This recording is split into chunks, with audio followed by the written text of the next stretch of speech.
महाविकास आघाडीमध्ये सांगली आणि भिवंडीच्या जागेवरून बिघाडीची शक्यता वर्तवली जाते। एकीकडे ठाकरेंच्या सेनेनं सांगलीमध्ये उमेदवार दिलेला असताना दुसरीकडे आता काल पवारांच्या राष्ट्रवादीनं भिवंडीत सुद्धा आपला उमेदवार दिलेला आहे। दरम्यान यावरून काँग्रेस प्रदेशाध्यक्ष नाना पटोले यांनी महत्त्वाचं विधान केलंय। तर परवा आमची शरद पवार यांच्यासोबत भेट झाली होती। या भेटीत आम्ही सांगली आणि भिवंडीमध्ये काही करू नका असं सांगितलं होतं। सगळ्यांनी आघाडी धर्म पाळला पाहिजे असं देखील नाना पटोले यांनी म्हटलंय। सांगलीच्या जागेवर दोन्ही पक्षांना आपापली भूमिका मांडलेली असून जागा आधीपासूनच काँग्रेसचीच आहे। मात्र यावर आता हायकमांड निर्णय घेईल असं विरोधी पक्षनेते विजय वडेट्टीवार यांनी म्हटलंय।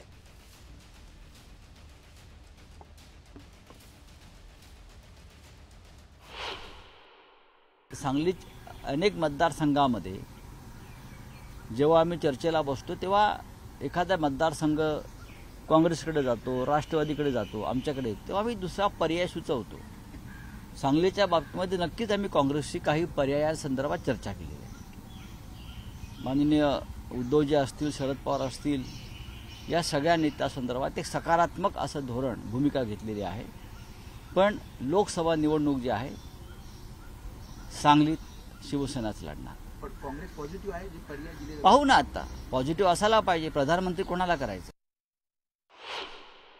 विदर्भात आम्ही तुम्हाला कसंही सांभाळून घेतलं, कारण की विदर्भ हा एक वेगळा गड आहे, काँग्रेसचा गड राहिलेला आहे। आणि विदर्भामध्ये आता पहिल्या 5 टप्प्यामध्ये आम्ही जिंकूच, आणि ज्या अजून 5 जागा आहेत त्याच्यातही आम्ही महाविकास आघाडी म्हणून जिंकणार आहोत। पण पश्चिम महाराष्ट्र आणि कोंकण याच्यातला फरक आहे, आणि ते समजायला तयार नसतील तर हे बरोबर नाही। अखेरी BJPला हरवण्यासाठी आम्ही सगळे एक आलेलो आहोत, आणि या पद्धतीचं भूमिका घेणं आणि या पद्धतीनं उमेदवार जाहीर करणं त्याचा स्वाभाविक आहे की कार्यकर्त्यांमध्ये रोष होणार आहे। दोनही पक्षांनी आपापली भूमिका मांडलेली आहे। ती जागा कोणाची हा विषयच नाही। ती जागा मुळात सुरुवातीपासून काँग्रेसची होती। त्यांनी काही दावा सांगताना आम्ही कोल्हापूर सोडली, मग आम्ही सांगली घेतो आहोत वगैरे, तर या सगळ्या वादामध्ये आम्हाला फार काही ताणून घ्यायचं नाही। जो निर्णय होईल, हायकमांड घेतील, त्या निर्णयाला मान्य राहून आम्ही सर्व महाराष्ट्रातील आणि सांगलीतील नेते काम करतील। एकीकडे काँग्रेसचे बडे नेते जाहीर नाराजी व्यक्त करत असतात आणि दुसरीकडे महाविकास आघाडीमधील सांगलीच्या जागेबाबत आग्रही असलेल्या काँग्रेसच्या नेत्यांची समजूत काढण्यासाठी आणि प्रचाराची घडी बसवण्यासाठी खासदार संजय राऊत आज सांगलीमध्ये दाखल झाले। मात्र यावेळेस सुद्धा सांगलीची जागा शिवसेनाच लढणार असल्याचं राऊतांनी जाहीर केलंय। विश्वजित कदम आणि विशाल पाटील हे आमचेच आहेत आणि त्यांची नाराजी लवकरच दूर होईल असंही राऊतांनी म्हटलंय। त्यामुळे आता मोवियाच्या उमेदवारीवरून निर्माण झालेल्या पेचामुळे प्रचाराला अद्याप गती मिळालेली नाहीये।